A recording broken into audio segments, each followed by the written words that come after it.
Olá, bem-vindos. Nesta nossa análise, a gente vai mergulhar num paradoxo bem curioso dos nossos tempos: a de que a solução para o excesso de conteúdo ruim feito por inteligência artificial talvez seja usar mais inteligência artificial. Vamos entender como isso funciona? O conflito é bem claro, né? De um lado, a gente tinha a expectativa de uma verdadeira revolução criativa, com conteúdos perfeitos, futuristas. Mas do outro lado, a realidade. Bom, a realidade é que os nossos feeds estão inundados com material genérico, sem alma nenhuma, que lá fora o pessoal apelidou de AI slop, ou seja, lixo de IA. E isso nos leva direto para a nossa primeira parte, o paradoxo do conteúdo de IA. Porque no meio desse mar de conteúdo genérico, apareceu uma exceção muito, mas muito interessante, que mostra como o imperfeito pode, de repente, ser muito mais atraente que o perfeito.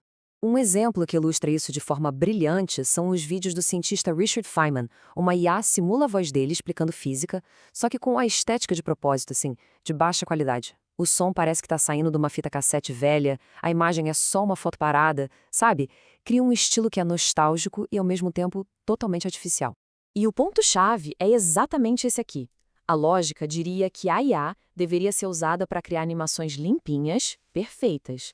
Mas o que chama atenção de verdade é o chiado, o ruído simulado, essa imperfeição técnica. É isso que prende a gente.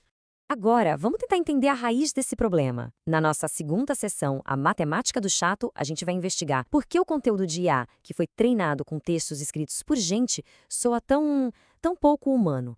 A pergunta que fica é essa: como pode uma máquina que aprendeu a escrever lendo o que nós humanos escrevemos, acaba soando tão artificial? A resposta, na verdade, está na dieta dela, nos dados que ela consumiu. É que a IA acaba se tornando uma média estatística do que mais existe na internet.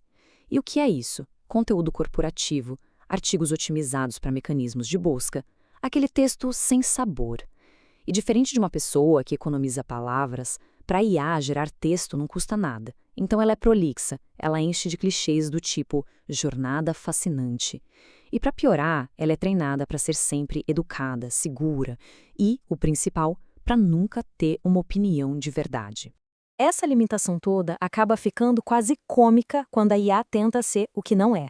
Agora, na próxima sessão, a crise de identidade do robô, a gente vai ver um exemplo prático de uma IA tentando desesperadamente ser humana e falhando miseravelmente.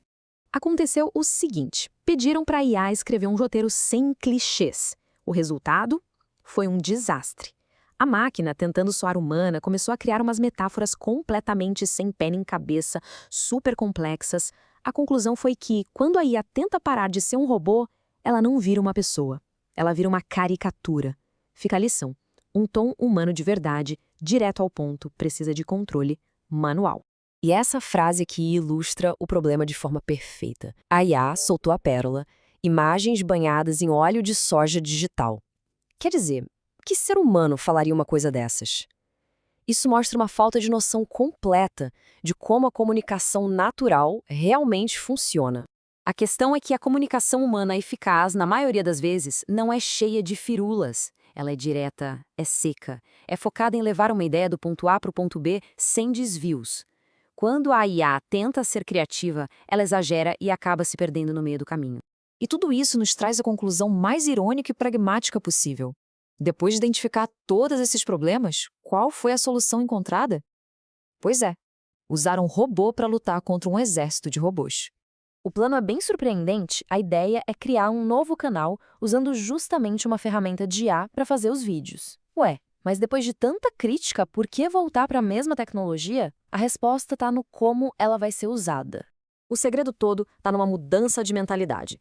A proposta é parar de tratar a IA como uma artista e começar a vê-la como uma ferramenta, puramente logística. Pensa nela como uma operária numa linha de montagem, que executa uma visão humana precisa, sem nenhuma autonomia para criar. Então a estratégia ficou bem clara.